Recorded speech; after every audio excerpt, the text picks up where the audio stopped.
देसी बीज लगाना ज़रूरी है क्या? अगर हम हाइब्रिड बीज लगाते हैं तो क्या होगा? देखिए, अगर आप पूरा ऑर्गेनिक और देसी तरीका कर रहे हैं, मराठी में बहुत पहले, सालों पहले, शायद मैं पता नहीं 10वीं वगैरह में रही होंगी, सो एक बहुत अच्छा कथा कथन का एक ट्रेंड चला था। तो उसमें लक्ष्मण देशपांडे शायद उनका नाम था, और उनकी एक कथा कैसेट्स में निकल निकल के बहुत भरपूर फेमस हो गई थी, और आज भी मैं सुनती हूँ तो हंसी आती है। उस कथा का नाम था वराड निघाले लंडनला।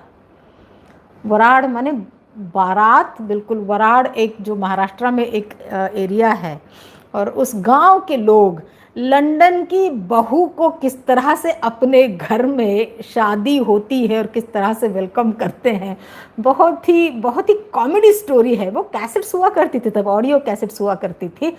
तो ये हाइब्रिड बीज देसी बीज में लगाने, देसी मिट्टी और देसी तरीकों में लगाने की जो कंपैरिजन है वो है वराड निगाले लंदन ला। गांव के लोग लंदन की बहू को अगर अपने घर में लाए, सो इनिशियली क्या टर्मोइल से गुजरते हैं, वही टर्मोइल आपके साथ में होगा। क्या होगा इसको जरा विस्तार से बताती हूं मैं।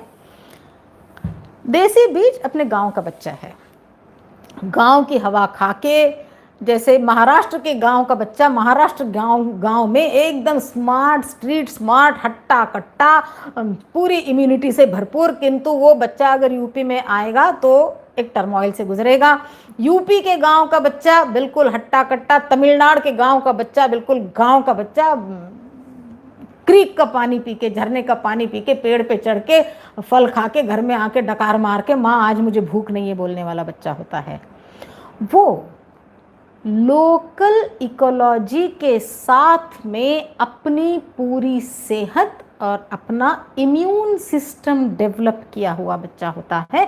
वो है हमारा देसी बीज।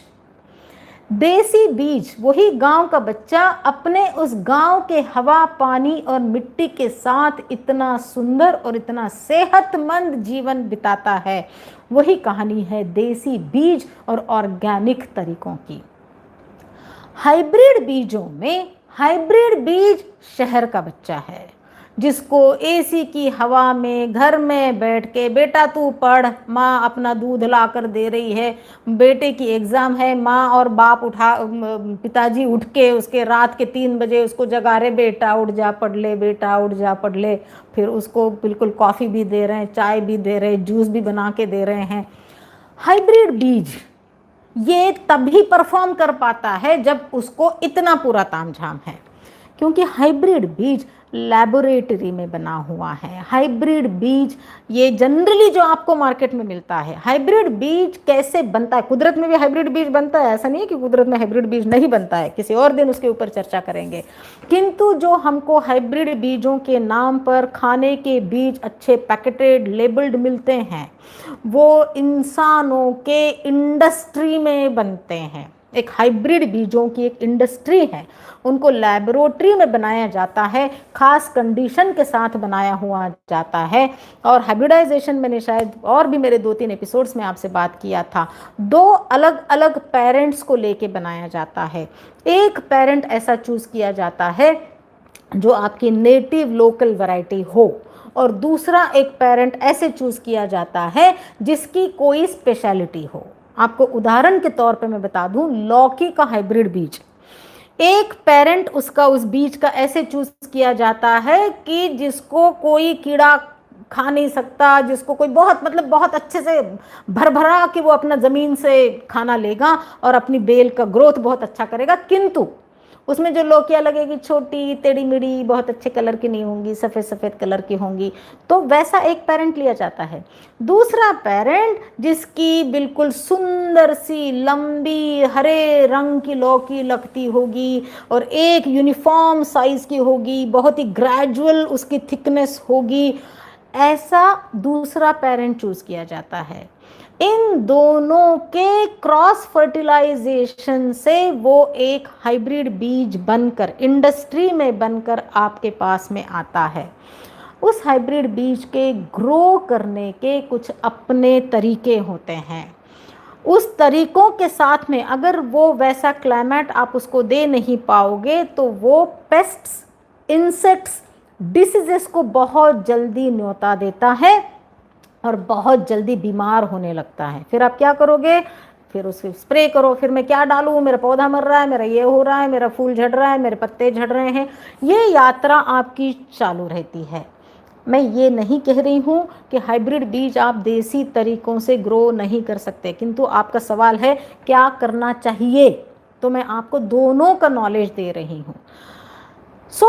यात्रा अगर आप हाइब्रिड बीज लगाते हैं, लगा सकते हैं। मैंने भी कई बार शुरू में देसी बीज में तंग आ गई। एक तो देसी बीज मिलते नहीं थे, जो मिले वो कितने ऑथेंटिक है ये पता नहीं चलता था, जो मिले वो कौन से सीजन के, 2 साल पुराने सीजन के हैं या 3 साल। जैसे मैंने अभी ये कद्दू की कहानी मैंने आपको सुनाई, अब ये कद्दू का बीज मैंने लगाया, वो देसी ही था क्योंकि किसी पैकेट में से मैंने उसको नहीं निकाला।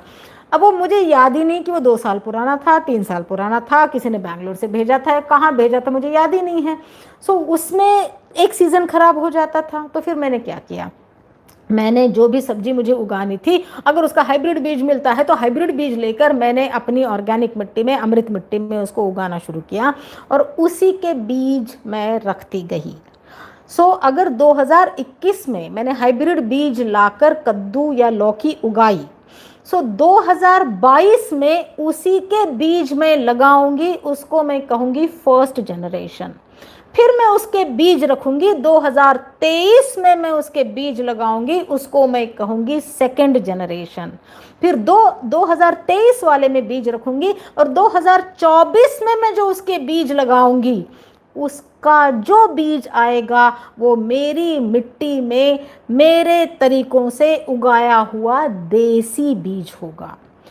हाइब्रिड बीज आप लगा सकते हैं, उसके बाद में उसी के बीज रखिएगा और तीसरे जनरेशन के बाद जो आपके बीज तैयार होंगे, आप उसको बिल्कुल इत्मीनान से देसी बीज करके उसको आप यूज़ कर सकते हैं, बांट सकते हैं, घोषित कर सकते हैं।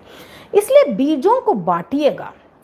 बीजों को जितना आप अपने इलाके में, अपने अड़ोसी पड़ोसियों में बांटेंगे, अगर आपके पास बीज खराब हो गया या किसी कारण से वो बीज आपके पास परफॉर्म नहीं कर पाया है, तो किसी दूसरे के साथ परफॉर्म करेगा, वो उसका बीज आपको भी वापस मिलेगा। इसलिए गार्डनिंग के हरदम ग्रुप्स बनाइएगा।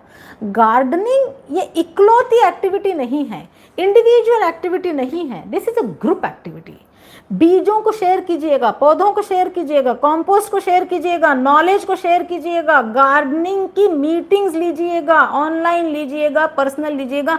मैंने क्यों बोला कि कंपोस्टिंग के लीडर्स हमको चाहिए हैं। कंपोस्टिंग के आप सब लोग लीडर्स हो, जो भी सक्सीड हो रहे हैं, अपने राइट हैंड, अपने घर के राइट हैंड साइड के 5 लोग, लेफ्ट हैंड साइड के 5 लोग, पीछे के 5 लोग और आगे के 5 लोगों को कन्वर्ट कीजिएगा, एक गार्डनिंग ग्रुप बनाइएगा। बढ़िया कॉफ़ी चाय नाश्ते पे आप अपना गार्डनिंग एंजॉय कीजिएगा और एक दूसरे से गार्डनिंग का नॉलेज और ये सारा जो रिसोर्स हैं इनको बांटिएगा।